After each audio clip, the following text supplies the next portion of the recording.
What's up everyone, I'm Black Marvin and today I'm going to show you how you can customize the colors of the Kilohearts plugins. And you can also download my personal color set which really has a UV and black light theme to it. You can download it on Patreon, the link is in the description. And let's get to it, shall we? Alright, so this is my current skin for the Kilohearts plugins, sort of a UV, black lighty sort of colors. And we're going to make another one today. I'm going to show you how you can really customize your colors for the Kilohearts plugins. And I'm going to suggest a sort of effective workflow because if you really want to customize and make it your own, you might have to go back and forth changing small details and changing colors until you really get something that you like. First thing to understand is that the colors.conf, it's the file. The key file here, actually, it's basically the file that's going to tell all the Kilohearts plugins which colors to draw for, which colors to display, actually. You can see on my computer where this is located, but if you want to find it, you can just search for color.conf. So this file at this location is this one you're going to swap to have new colors. Second step is that website here that I'm going to link in the description. It's planetscale.com. It's a color picker made by a rival. So thank you, my dude, for making it easier to change the colors of the Kilohearts plugins. So it's quite easy. You have all the features here and you have the color which is associated to that feature. And you have sort of a preview here, but it's really not that good of a preview though. To really get a good idea, you're going to have to load the file on your computer and really see how it displays in the Kilohearts plugins. In my case, I loaded the file, my actual file, which is this one, and I'm gonna change it from this one. But for you, it's okay if you just start with what's already there. You can start adding colors and see how it works. Another thing I have to suggest is that website here, colorhex.com. You basically have color sets that make sense together. And you don't just have the colors, you have also something that is going to be really helpful for you because you have the hex data. So I selected this one, Mir Gotel, and you have the hex and the RGB. RGB could work, but it's much more easier to just copy and paste the hex.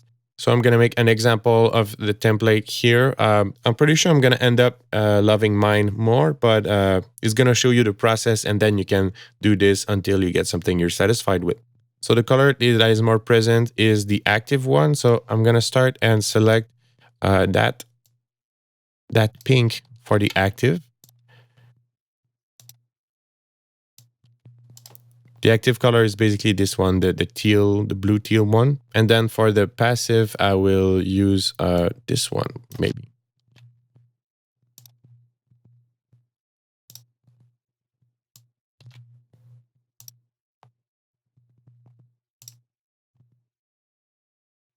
And for modulation, I'm going to use the gold.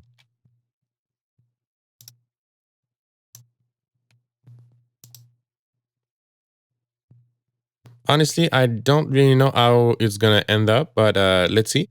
I'm going to save the file. So what it does, it's going to save a colors.conf in my download folder. But what I do to avoid being confused is that I have subfolders for different color sets. So this one is a new one. So I'm going to create a new folder. This one is tutorial. I went into my download folder, I cutted the file and I'm going to paste it here. So now I know that this file is that specific set. That's why you can see that I have multiple sets here that I saved and that I like. Next step is to copy this one and go into the Kilohearts folder and actually overwrite the current one. But now if you go back into your DAW, this one is still the old one. So in order to do that, make sure that you don't have more than one instance of Faceplant opened. You're going to delete and just load a new one. And then it should display your new color scheme.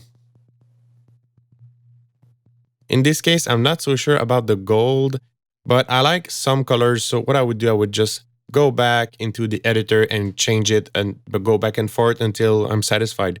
And that's pretty much how you can customize the colors of the Kilohearts plugins. Make sure you save them into some well-named folder because it can get confusing if you go back and forth for like 30 minutes. You want to know which version is which. And that's it. Now you can have the Kilohearts plugins to your taste.